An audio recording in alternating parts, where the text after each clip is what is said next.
You've watched the motivational videos. You've read the quotes. You've had those moments where you felt unstoppable.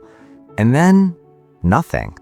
3 days later, you're back on your phone, scrolling, telling yourself, tomorrow, I'll start tomorrow. Here's something nobody tells you. Motivation is not a feature, it's a bug. And until you understand why, you will keep failing, not because you're lazy, not because you're weak, but because you've been lied to your entire life. Let me prove it to you with science. In 2006, researchers at the University of Chicago discovered something shocking. The people who described themselves as highly motivated were actually worse at achieving their goals than people with strong habits. Why? Because motivation is emotional. It comes and goes like weather. You can't schedule it, you can't demand it, you can't force it. But discipline? Discipline is a system.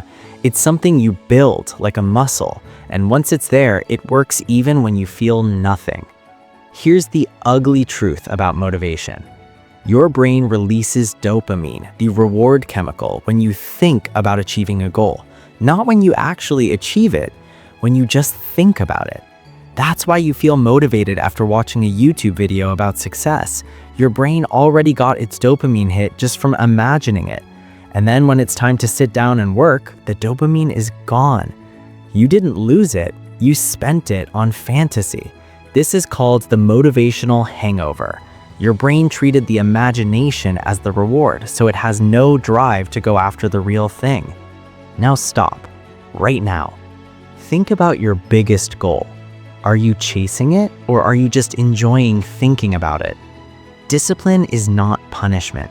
Most people think discipline means forcing yourself through pain and suffering in silence. That's not discipline, that's self-abuse. Real discipline is this: showing up in a system regardless of how you feel, because you've already decided your future self matters more than your current comfort. Stanford psychologist Carol Dweck found that people who tied actions to identity were 2.5 times more likely to maintain habits long-term. Instead of "I need to feel motivated to work," you say "I am someone who works." One is emotional, one is identity. The difference is everything.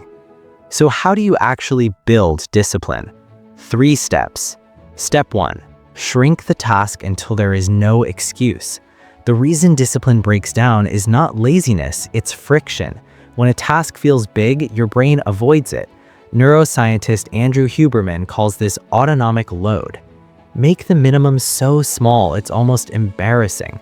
Want to write every day? Write 1 sentence. Want to work out? Put on your shoes and stand near the door. The brain, once started, usually continues. Scientists call it the Zeigarnik effect. The mind hates unfinished tasks. Step 2. Anchor your habit to something that already exists. Your brain loves patterns. After I make my morning coffee, I will open my work document. Step 3. Design your environment for success. If your phone is on your desk, you will scroll. If your running shoes are by the door, you will run. Environment beats intention every time. Remove temptation, create convenience, let the environment do the work.